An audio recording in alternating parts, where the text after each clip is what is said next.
My name is Ariel, and I have chosen Yoga Sutra 1.2 for my Yoga Sutra Dharma talk. And that sutra is Yogash, chitta, vritti, nirodhah. And I'm going to just start by chanting it before getting into the talk.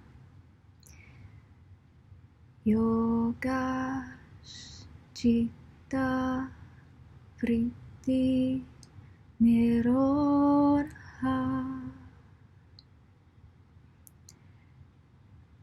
So what this sutra translates to essentially, yoga is the cessation of the fluctuations of the mind.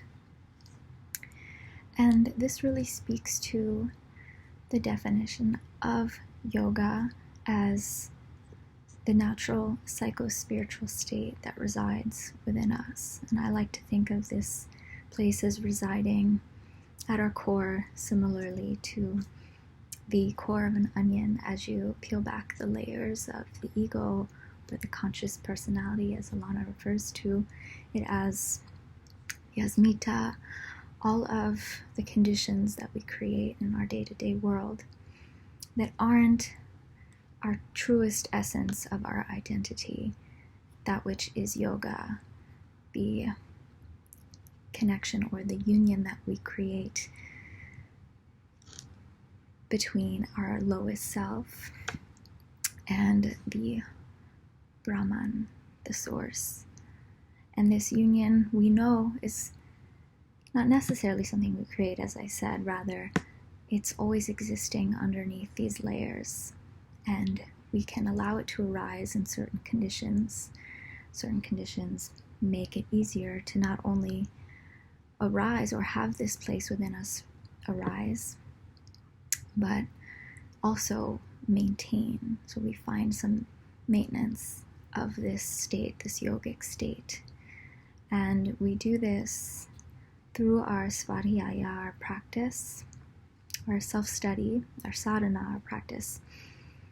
And we also observe as this impartial witness.